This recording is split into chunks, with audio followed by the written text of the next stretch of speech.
What is going on, everybody? This is the Undefeated by Choice podcast, and I am your host, Matt, the Gadari Oyler. The premise of the show is to bring on athletes or anybody involved in fitness to help bring you motivation, inspiration, and good tips to be the best you. Before we get into anything, I need to thank Foley's MMA. Check them out online. Check out their class schedule. Come feel the vibe of this place. It's awesome. I'm going to thank them for opening their doors to us and giving us a home. We also want to thank myteamtrainer.com, the best speed and agility drills you're going to get for only $5 a month. Also, go check out store.undefeatedbychoice. We're not Louis Vuitton, but we are undefeated in comfort. So go check it out. Without any further ado, let's get to the show. All right. Here we are on another episode of the Undefeated by Choice podcast. We're here with Devin Mahina out at Athletic Republic. Before we get started today, we train, but we're in kind of a hurry today. We had to come all the way out here. This is about a 57-minute, according to the Waze app. This is a 57-minute drive. I'm pretty sure I did it in 35 minutes. From Logan? No. I came from Ogden. Oh, okay. Logan's after Logan. And then I'm gonna now I really got to test myself after this, because then I got to head out to Logan because I got the fighters that we had on our past episode. My boy's going out to do some work tonight, but I have to brag about my driving real quick, because if this podcast thing doesn't work out, I think I have a career in like a getaway driver. Yeah. Like I think I can do it. Let me give us two shout outs real quick. One, the Waze app is by far the best driving app out there.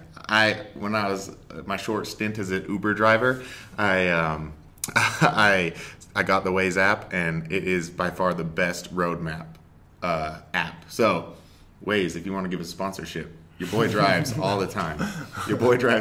And he uses your app. Second, okay, it wasn't just about going fast that got me here. It wasn't just about like the speed. It wasn't just about like moving quickly. There's a lot of cars on the road. I was seeing like 10 moves ahead. I was weaving in and out. It was perfect. I mean, I looked like Alvin Kamara, getting like just Alvin Kamara. Yeah, just moving through traffic so well. And that I give credit to Alpha Brain. For real, I was thinking so clearly. I was moving so perfectly through there.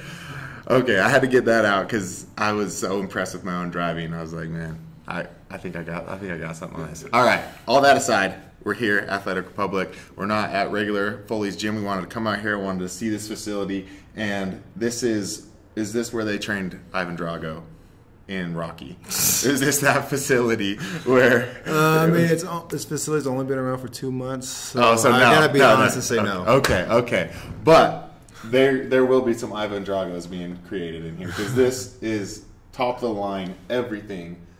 This is pretty impressive. Why don't tell us about this? You've only been open for 2 months. Tell us about this facility. Yeah, man. So we are a sports performance-based facility. I mean, the company's been around for a long time, going on, almost 30 years. But we see Utah County as, as a spot where a lot of athletes are going to be coming out of. And so definitely we want to help with those, helping athletes become, get their peak performance. So a little bit of what we do is, we do from anything from speed, agility, work on quickness, basically just helping athletes develop that coordination, that athleticism. We brag about that we've been able to help kids get their 40 times down, take off 2 to 3 tenths, increase their vert by, 5 up to 10 inches. And so that's what we want to do is help develop athletes. I mean, we do offer adult classes. We do some high-intensity interval training. But I would say our niche is working with athletes. Yeah, and I love that. I mean, that's what we're in the same realm. We're doing online stuff, but having a facility like this to be able to train these athletes, and especially like bringing up this younger generation, like you said, this county right here. I mean, there are you look at all the football teams, the basketball teams. Like, you got legit athletes in this area, and people need to be like. It's just not enough to just be a good athlete. Yeah. Like, nowadays, you have to go to the next level. You have to put in the extra work, and it's places like these that are going to get them there. You know, you don't get a LeBron James who doesn't put in extra work. You don't get an Alvin Kamara who don't put in extra work. That's my boy, my Saints, man. That's my team. So I'm going to talk about them all day.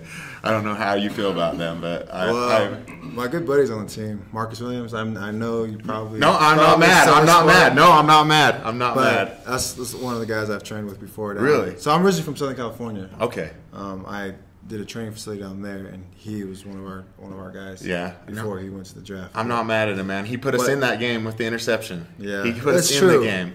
That you know.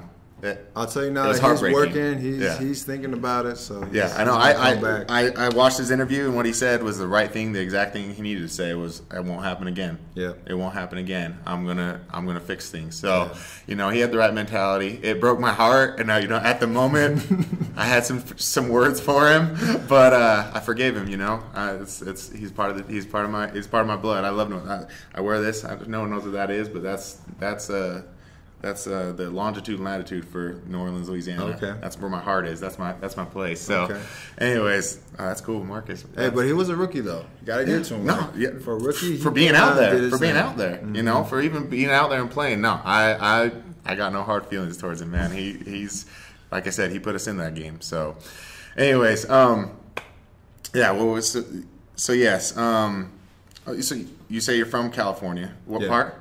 Ontario, so Southern California, about 30 miles east of LA. Yeah, I'm familiar with Ontario for one reason, the airport. The airport. So I was going on a family trip. I was in high school and I had to stay back for something extra, and I was flying out by myself. So it's my first time flying all by myself, and I get on the plane. I look at my ticket and it says Ontario, CA, and I start losing my mind because I think I somehow got a ticket to Canada because that's the only Ontario I know. Yeah, I had no idea. So I was like, what am I going to do? I was freaking out. And because, you know, Ontario, CA could easily be Canada.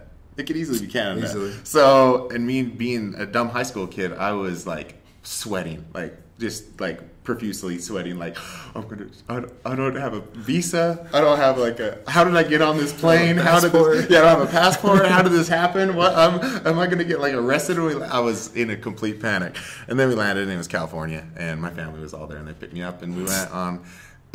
So we didn't stay in Ontario, we stayed, I can't remember where we stayed, but it was probably the worst part of California, the worst place in California.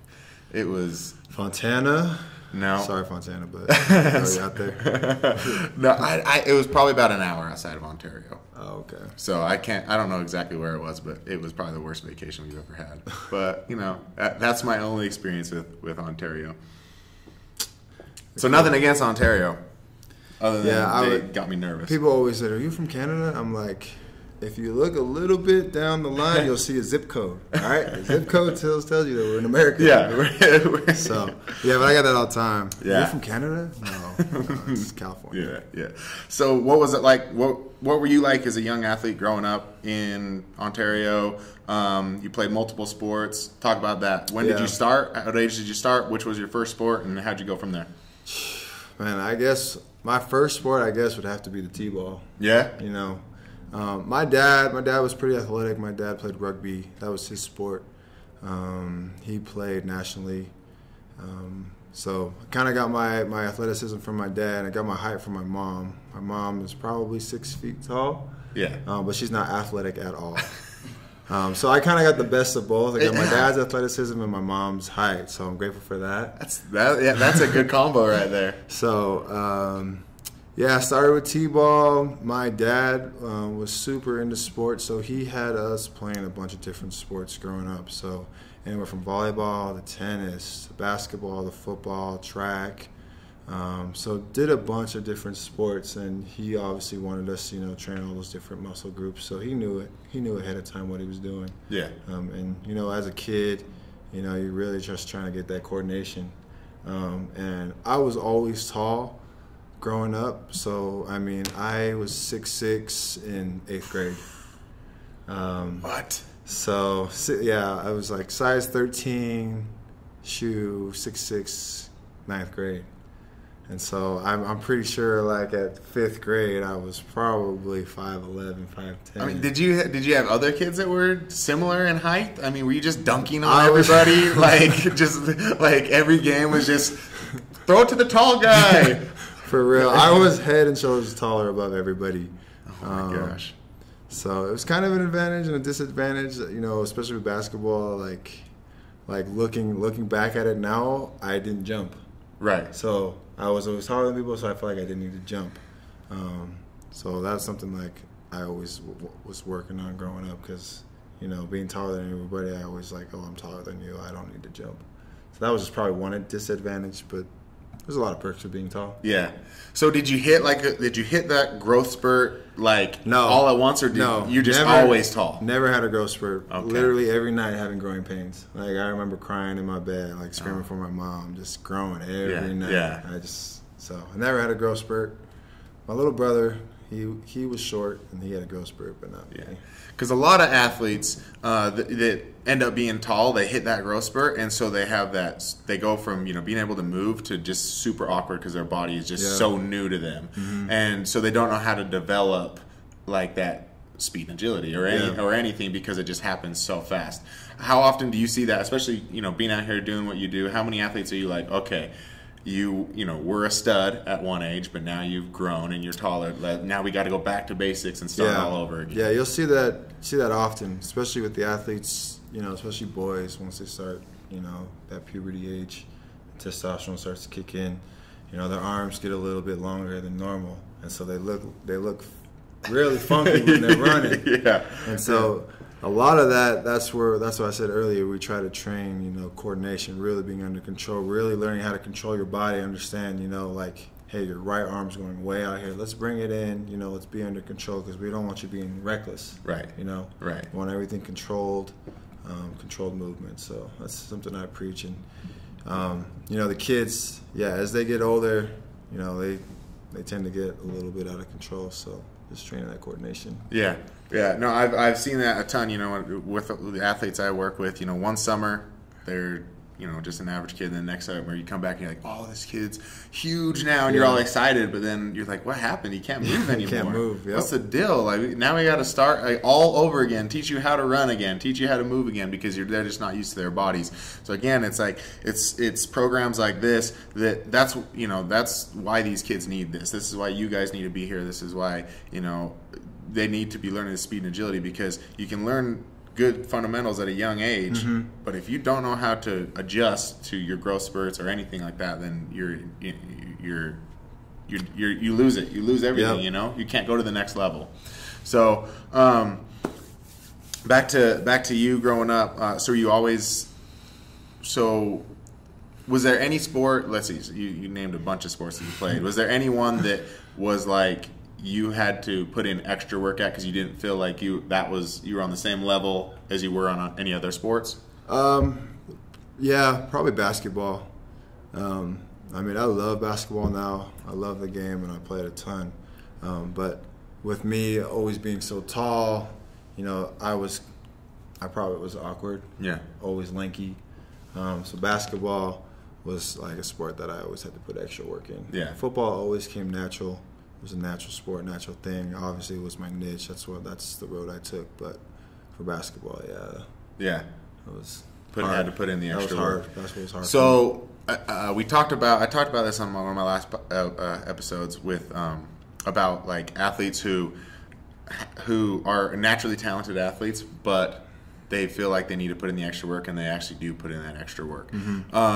Where did you develop that mentality where you're like, it wasn't just like, I'm going to give up on this. I'm a good football player. I'm just going to go play football. You were like, no, I want to play basketball. I want to be good at basketball. Like, where do you develop that mentality to be able to like, okay, now I'm going to put in the extra work for this? Yeah, I think I have to give a lot of props to my dad. Yeah. He was, you know, hard-nosed, traditional, old school.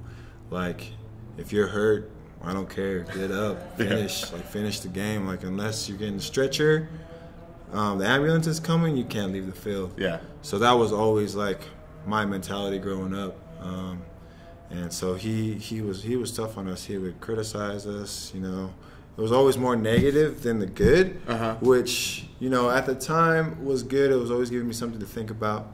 But I've learned over the years, you know, that was good.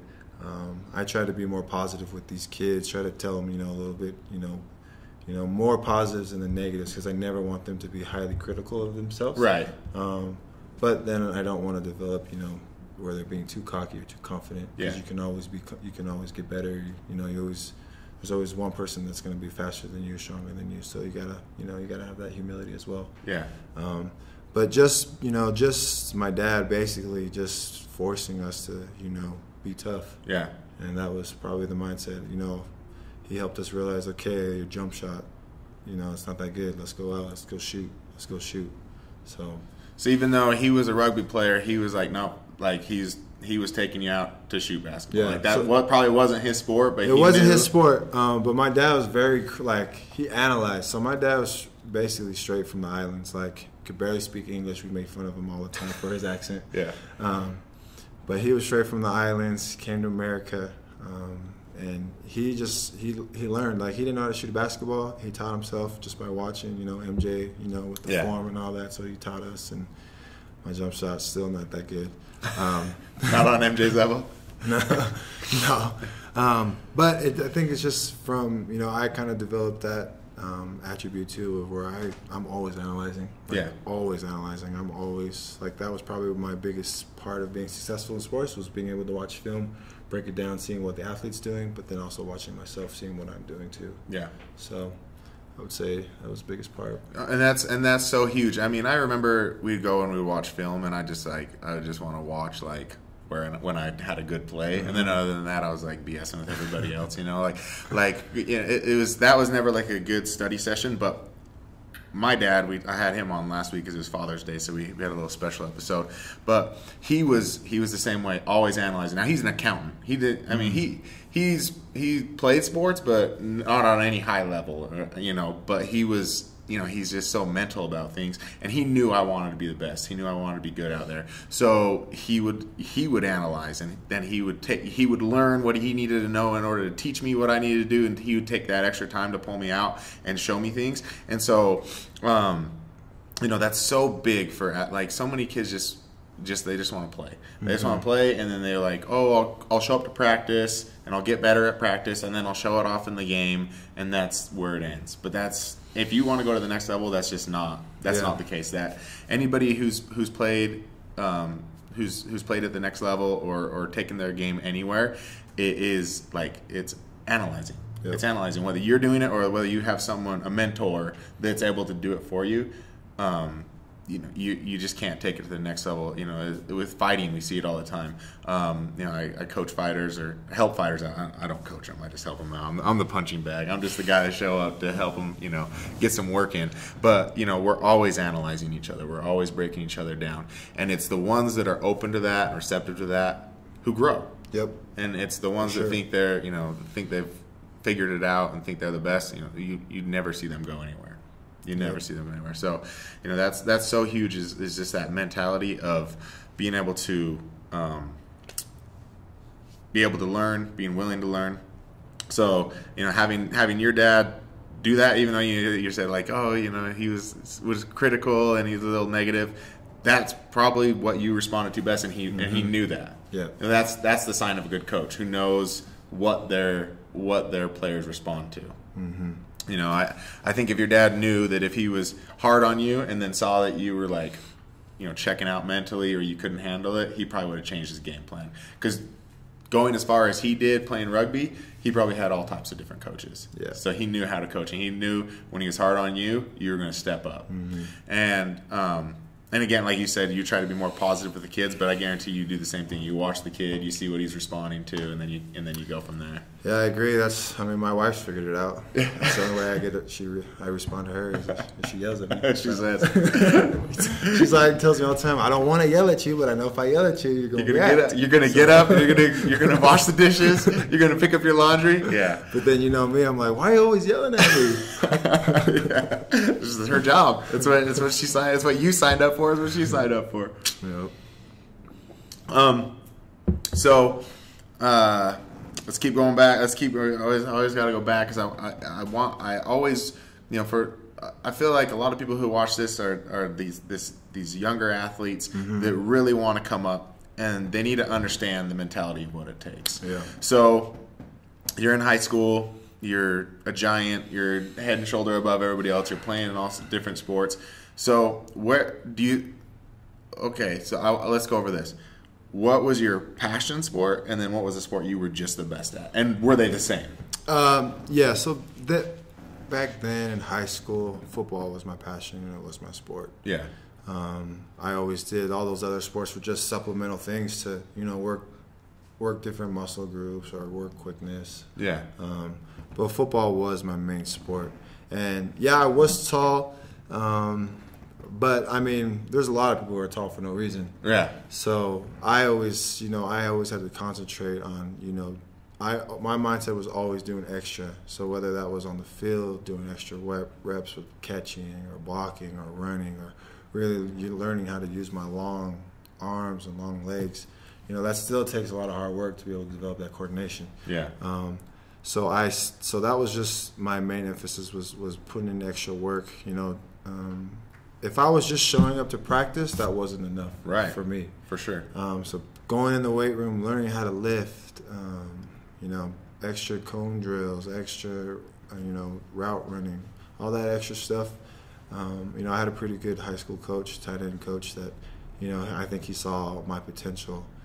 So we were doing a lot of stuff on the side, extra work. And, I'm grateful for that because, all those extra reps add up. And so something I learned at BYU that kind of just clicked in my head was I took a sports psychologist class, and they said it takes about 10,000 hours to master your whatever you're working at. Yeah. So that kind of hit me in college, and that's kind of stuck with me, and it's something that I tell the kids that it's going to take 10,000 hours of good repetition. Yeah, of good repetition. Good repetition, because if you're just going through the motions, you're not getting anything from that. Right. So working on being focused. But going back to high school, started my freshman year.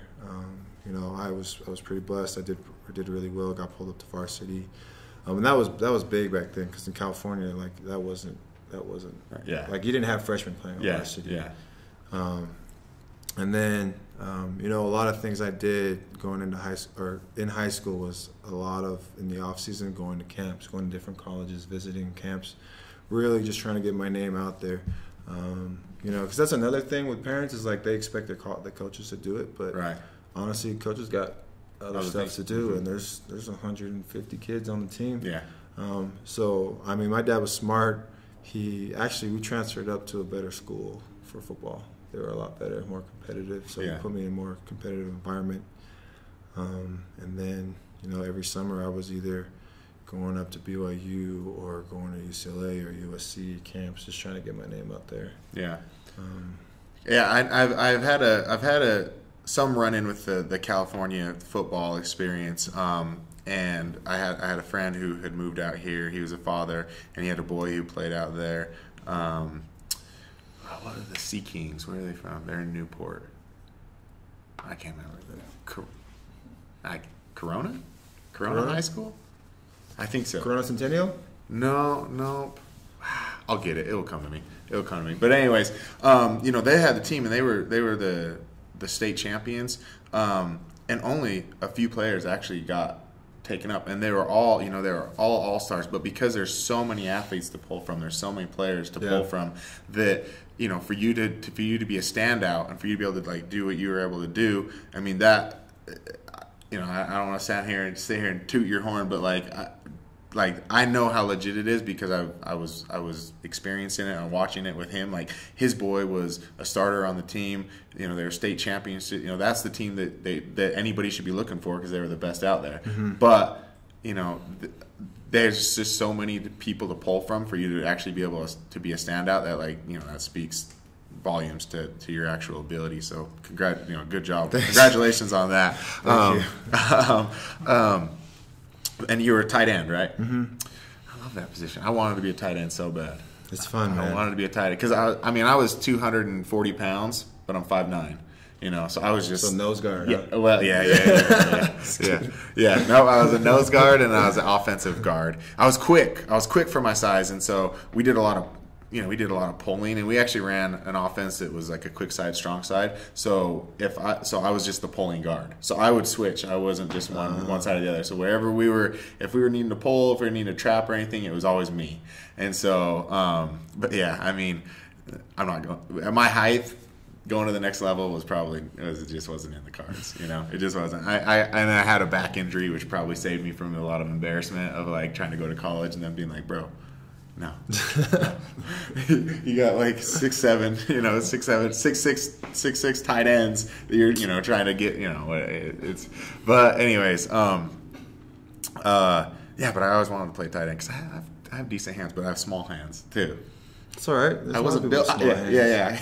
I wasn't built to be a tight end, but I wanted Wes Welker has small hands, but he can catch. He can play for sure. Yeah, and he's short too. So I'm talking myself down. I was talking myself out of it. Thanks, coach. You got me back in it. You put some belief in me. Let's go play it. I want in now. Oh, but so then you went and played at BYU. Mm-hmm. What was that experience like? Did you play? Real quick, did you play under Bronco Mendenhall? Yeah. He's my uncle. Oh, really? Yeah. Okay. So you know him pretty well then? I know his brother really well. Oh, okay. Marty. Yeah, man. Complete opposite. Long hair, hippie, tattooed up, complete opposite of Bronco. Yeah, that's funny. That's funny. Yeah. If you know Bronco, think of the opposite. That's his brother, Marty. Yeah, so coming out of high school, you know, I was pretty blessed. I was pretty highly recruited. Basically could have gone anywhere I wanted. But I chose BYU. I went on my official visit, and it was at the time, you know, Dennis Pitta was there, so he was breaking records, you know, getting 80 to 100 catches a season. And so I was like, that's where I want to be. I want to do that. I want to be part of that offense. Yeah. And so that was a big reason why. And so I just went to BYU on my official visit. Really liked the atmosphere and just decided to sign right then and there. Yeah. But it was a good experience. You know, I'm grateful for it. I learned a lot of things. You know, and obviously gave me the opportunity to play professionally. But you know, being under Bronco, you know, it was similar to my dad, man. Yeah. Like Bronco's super militant. Like, he made sure you had your shiz together. Yeah. Like, even down to the way our lockers looked. So, like, if we had like a shirt hanging on like the side of the locker, the whole team was being punished for it. Really? So, yeah. If we had any like little tiny piece of trash on the ground, it was running. So he was just making sure that we appreciated, you know, the opportunity that we had, and not taking it for granted. So. He worked us to death. I mean, we never had teams that were like amazing as far as talent wise, but because of how hard we worked and how disciplined we were able to, you know, go to bowl games every year, 8, 9, 10 win seasons. So I mean that was I think just from our dedication and hard work. So what was like the training level like? Because in high school you said you had a coach who took extra time, and of course you had your dad, and so you always had that like. You know, you always had that kind of people that you were close to that were taking that extra time for you. But I assume when you get into college, it's like now it's required. College is by far the hardest as far as training wise. Yeah. Because I mean, if you look at it, you got 18 to about like 23-year-olds, and let's be honest, like you all want to mess you're around. Rowdy, man. Yeah. Your testosterone is high, like. You know, you want to go. There's girls on campus. Campus. Like, you're not living with your parents anymore. Yeah. So BYU is probably a better choice for you because you're a little tamer, but still, no, it's still a college experience. Yeah. So I mean, really, it helped. Honestly, like you learn how to be an adult. Like, you learn how to manage your time because. You know, you have football, you have film, you have study hall that you got to go to, then you got to go to your classes too. You got to do your homework, and then you got practice. So it's you really got to learn how to do your time management. And so that was probably the biggest thing I learned from college is how to be an adult, how to schedule my time. You know, making sure I did my homework, making sure I didn't show up late to practice because that was rough. Yeah. And so it just, it was good. And I think that's why college is super good for kids. What was the breakdown between practice, like team practice or whatever your position practice, lifting, and then like speed and agility stuff? Yeah, so I mean, most of the off season, that's where we did all our speed training, our agility, our lifting. That's where we really got. That's 90% of our. That's where you do all your training. So probably 6 months out of the 12 months were spent doing 2-hour lift sessions, 2-hour workouts on the field, and then so that's honestly where I really learned how to lift. Really developed, where my body started to develop, and then we always had at least 2-hour practices, and then hour film sessions, and then not only that, you got to recover. Yeah. So whether it's an hour just recovering for the next day, making sure my body's fresh and ready to go for the next day. So it's a bunch of small things, but you add it all up, and it takes up majority of the day. Yeah, for sure. What was so is there like a style of lifting, of working out that you prefer? Like our lifts? Yeah, so I loved, bench. I always struggled with bench and clean in high school. But college, I kind of fell in love with it and really just worked on. So we did squats, your full body movements, so squats, clean, snatches, bench, and then a lot of other supplemental stuff too to develop those other muscle groups. But a lot of the stuff was, whether it was flipping tires or pulling sleds, pushing sleds.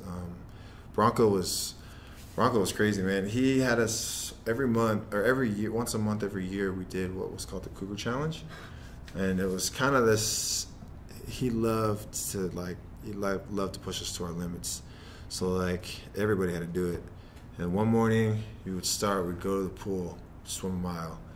And it was kind of like this endurance test.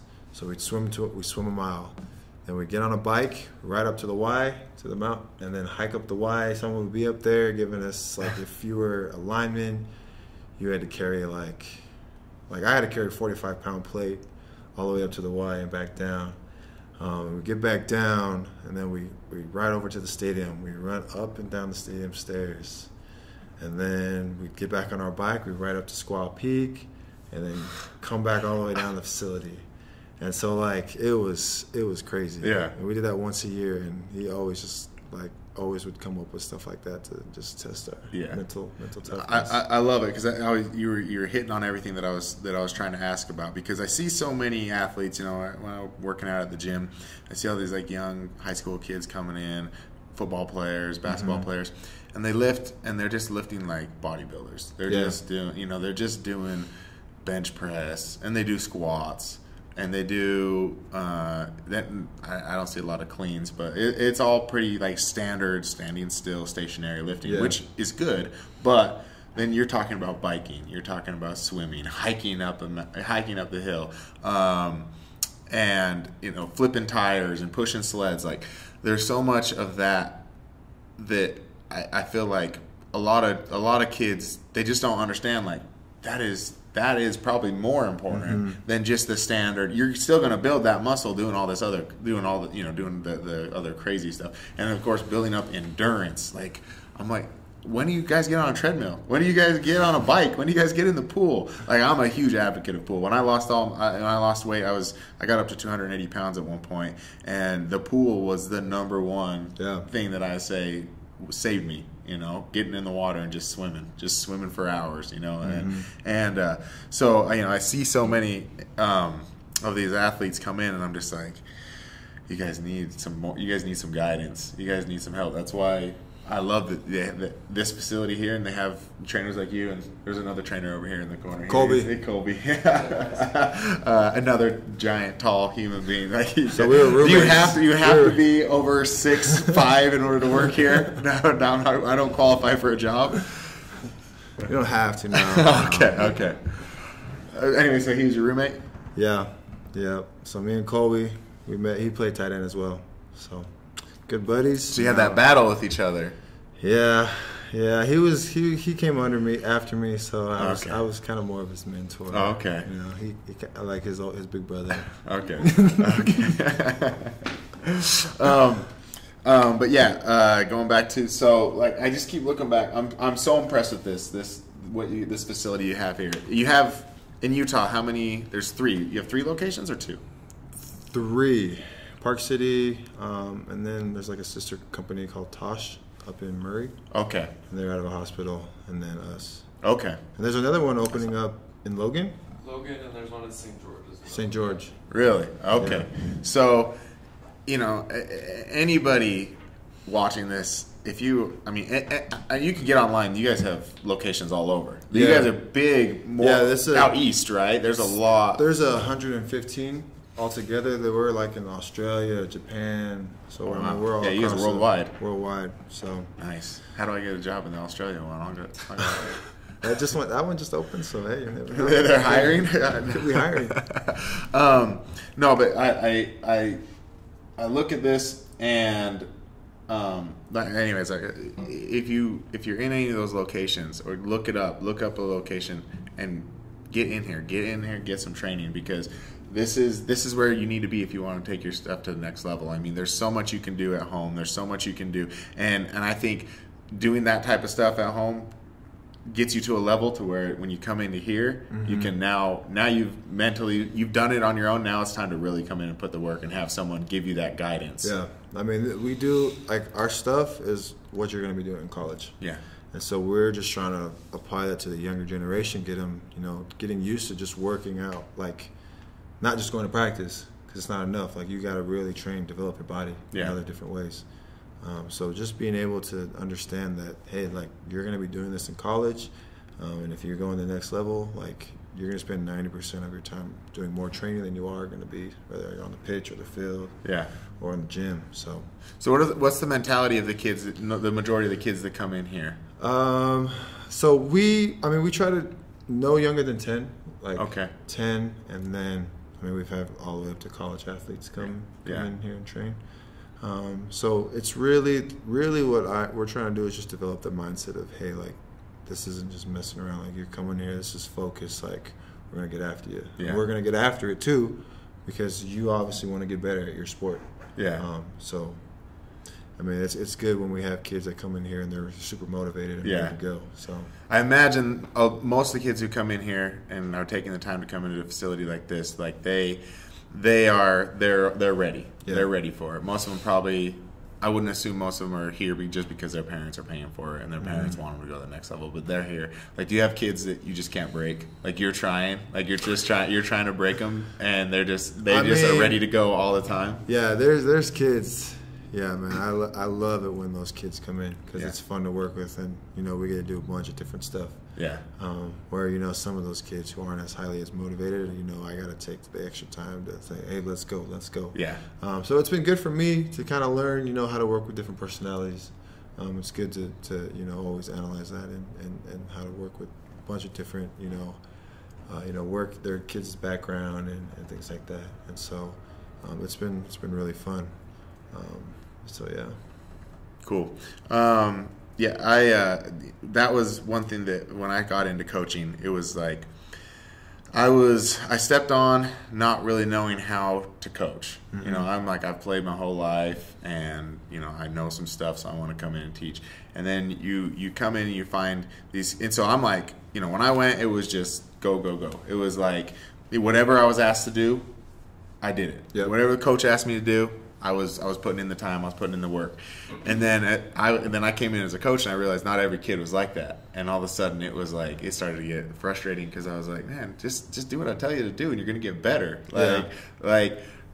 You're tired, I get it, but get up and just do it. Just finish. The practice will end at some point, and then you can go home and rest. And having to learn how to maneuver through those kids to really motivate them, and learn what, like we were talking about earlier, what it takes to actually motivate a kid, what it actually takes to actually get a kid moving. There's a lot of good coaches out there who know the game really well, but they don't know how to motivate. How to kids. Verbalize it too. Yeah. Yeah. In high school, we had a coach who, he was one of the smartest guys in the game. Like the way he could break down the game, the way that he saw the game, it was beautiful. And we would have been such a good team if he knew how to verbalize it. We would have been such a better team if he would have known how to motivate us to do that. But he was kind of just like jarhead about it, and there's a lot of kids on our team that didn't respond to that. And it's unfortunate because he had so much knowledge. So being able to learn how to vocalize it, is that something you think you developed through your sports psychology classes? Yeah, and then just with training. So this isn't my first stint of training. I've always had a passion for training. I used to do training down in California. So just kind of learning every day. I can kind of break down a kid as soon as they walk in. I can kind of look and see, okay, this is his mentality, this is his body language. So, I'm breaking it down. Yeah. So yeah. I know if this kid's coming in, he's got his head up, he's confident, and I can tell he's ready to work. Where some kids, they come in shy, and I'm like, all right, I gotta do more talking. Yeah. I gotta really develop that relationship with them and let them develop that trust. So that they know that, hey, you're in good hands. Where some kids, it's right off the bat, they don't even need that. So when I walked in the door, you saw me. Where you broke me down? What did you think? You were confident, dude. You're ready to do this, man. Okay. I knew I could get you out on the floor, and I didn't have to tell you anything. Okay, good. Because confidence is not something I've always had. I used to be super shy. I used to be real shy. Probably, a couple years ago, I would have walked in, and you would have been like, dude, this guy, he's. Maybe he looks like an athlete, but he doesn't have what it takes to have that confidence. And confidence is something that it's so hard to build it in somebody because it's such an internal thing. How do you work with that? How do you try to build confidence? Is it just affirmations like, hey, you can do this, or is it like you push them to the point so they prove to themselves they can do it? Yeah, I'd say it's a little bit of both. Confidence is something that you have to develop in yourself. Nobody can give you confidence. Right. But once kids start seeing that they're doing it and they're doing it right, just those baby steps, they start to build the confidence. And then, it's just like a game, once you start hitting one shot or you make one catch, two catches, you really get that fire and you get in the zone. Yeah. And then you're unstoppable. And so trying to get kids to really understand that, hey, let's be like, you got this. You can do this. Be confident about it. Yeah.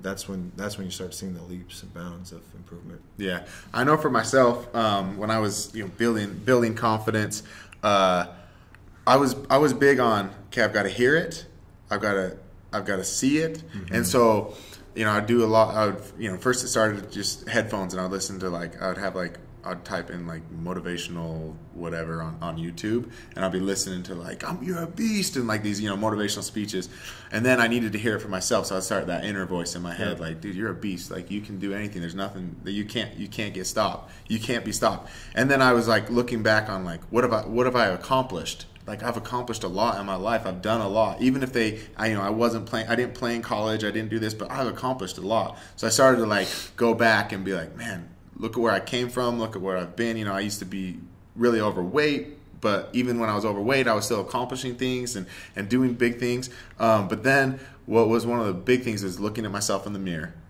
and saying things. Watching myself tell myself how good I am. Watching myself tell myself how important I am, how I can accomplish anything I want to do. Yep. I think that's so key to hear it in your own voice, to hear it in your own words, but to see yourself. Mm-hmm. So I did a lot of self-talk in the mirror, and it was fun. I would make it kind of fun. Yeah. I would be getting cocky with myself, because who's there to stop me? Who's going to call me out on that? If you're being cocky with yourself, that's okay. I think that's okay. Yeah. I always had this debate cocky versus confident. Right. And I say you're not cocky if you're not putting anyone else down. If you're just talking about yourself, I think that's just confidence. Yeah. If I'm saying I'm the best, you're not putting anyone down. Right.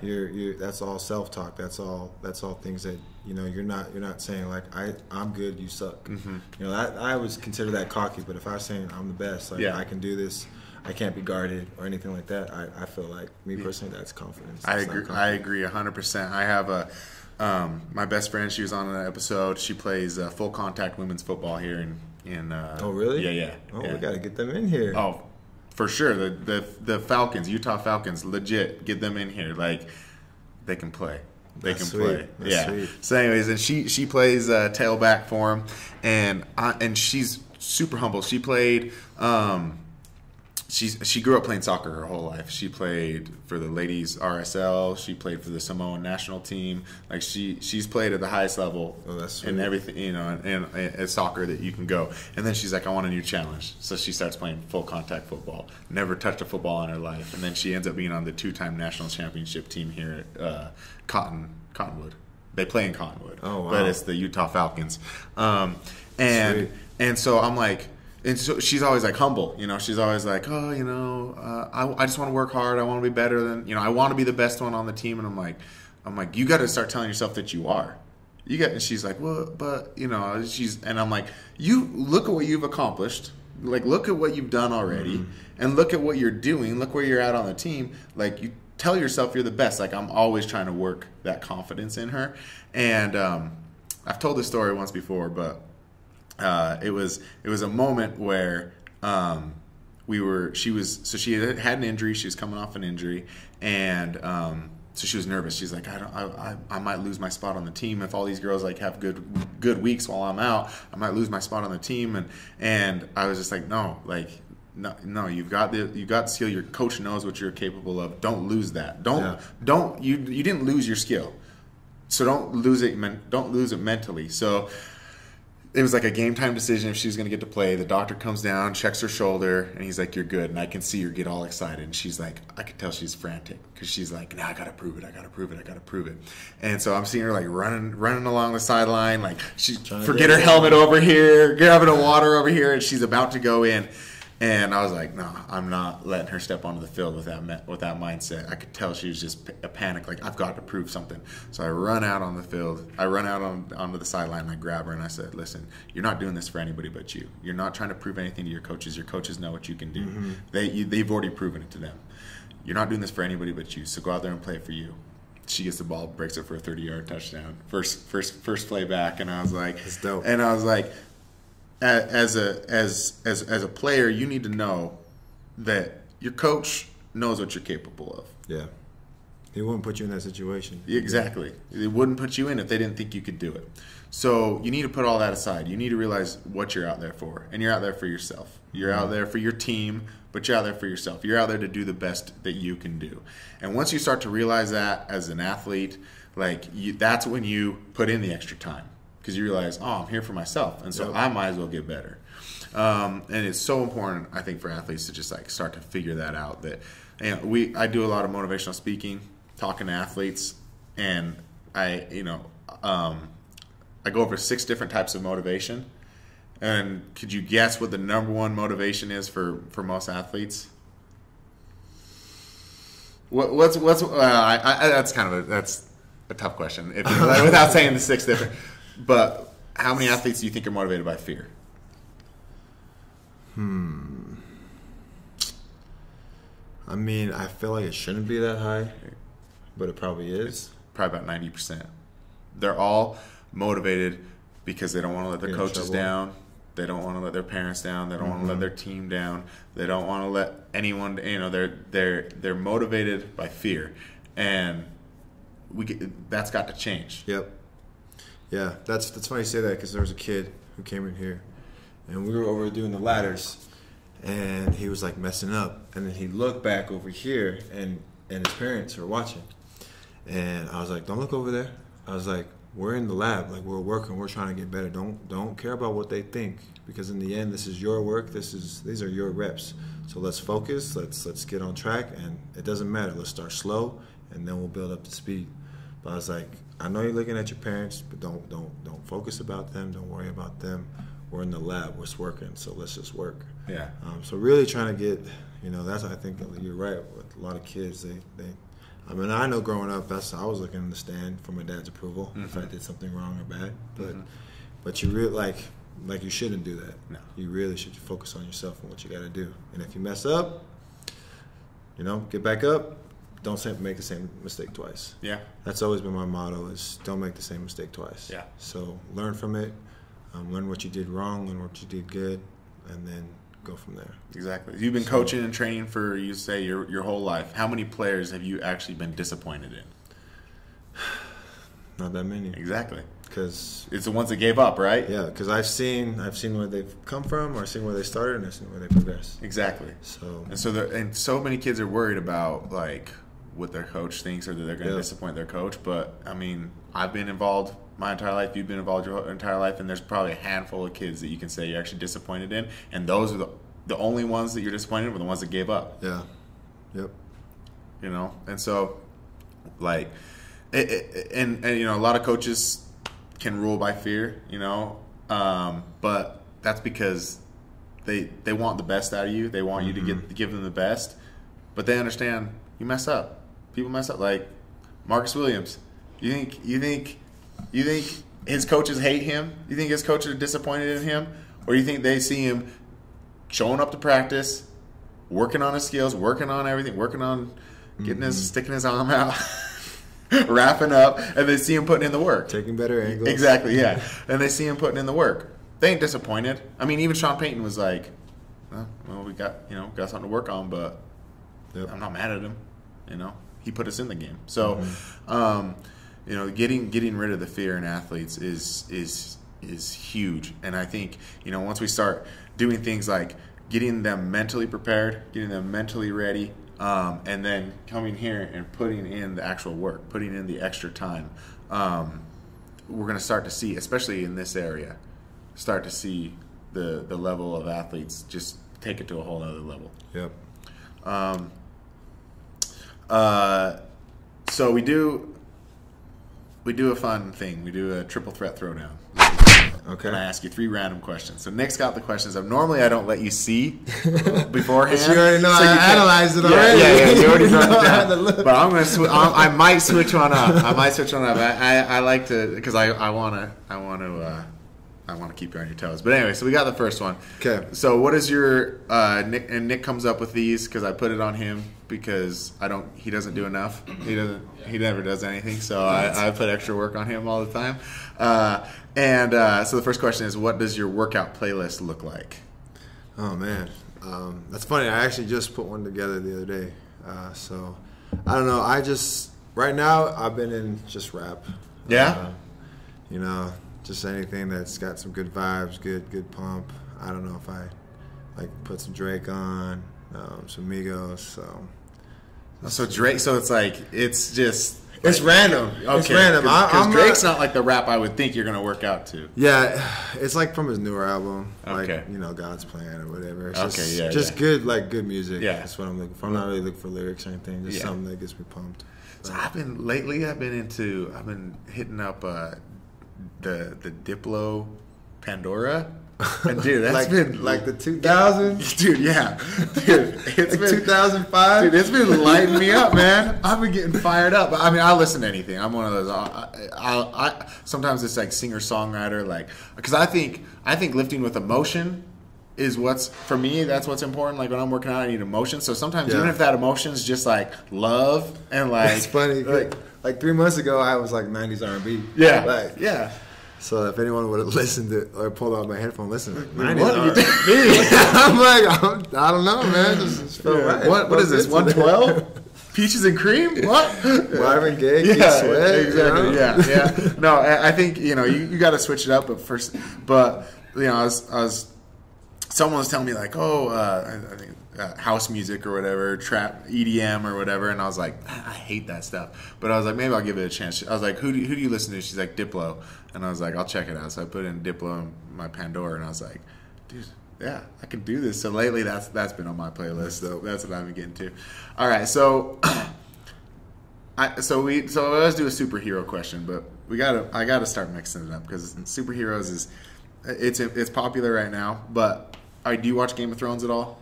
I don't. Oh, you don't? Okay, so I won't. But I know. I mean, everyone calls me Khal Drogo.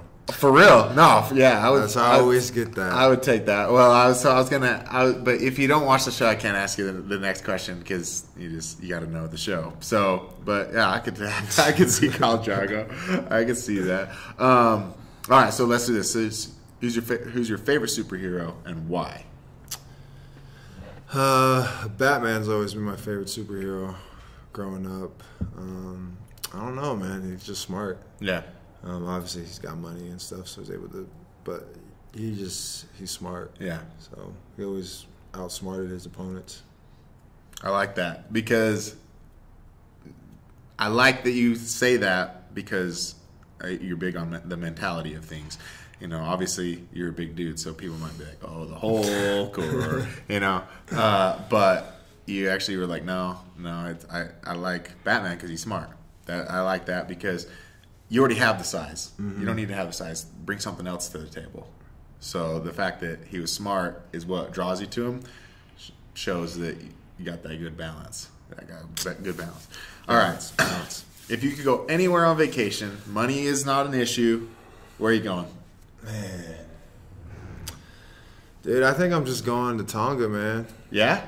Yeah. Going home? Hang out on the islands, go live the simple life. Yeah. So. Yeah, it is, dude. I've said it a million times. If any of the Polynesian cultures, back when it was like hand-to-hand combat, if any of them wanted to take over the world, they would have. Like, the biggest, strongest, but you lived in paradise. You didn't want to take over the world. They lived in the greatest place ever. They were like, nah, we're good. Yeah, man. We don't need to go to Iceland, be cold, and deal with all that. No. They're just watch out for the hurricanes every now and then. Yeah. But, you know, they're sturdy. They just hold on to it. They're not going anywhere. No, man. Yeah, I've wanted to. I had a buddy who went out to Tonga and he came back and pretty much he thought he was Tongan after he came back, and he was just like, dude, you get there and you just become part of the land. You become part of it. It's so beautiful, and then everyone's just so happy. So nice. Yeah. Yeah. I mean, you just walk down the street and people will just be like, "Hey, you hungry? Come in." Even though they don't have that much food, they'll still feed you. That's just how it is. That's the way it should be. That's the way it should be. Well, Devin, man, it was a pleasure to have you on the episode. Anybody who's interested in taking their game to the next level, obviously not only physically but mentally, you've got great coaches here. Great trainers. Look up location. Go to athleticrepublic.com. Lehi. So that's the one. Lehi.athleticrepublic. Okay. So that's the one here. If you're not in this area, still look it up. Find out if you have a location near you. Go check it out and take your game to the next level. Man, it's a pleasure having you. Nice meeting you, man. Yeah, you too. Everybody, be good to yourself. Be good to each other. I love you. All right, that's all we have for you. Thanks for stopping by. Don't forget to check out us on all our forms of social media. Don't forget to like and subscribe, to check out all other videos, and to go check out the website.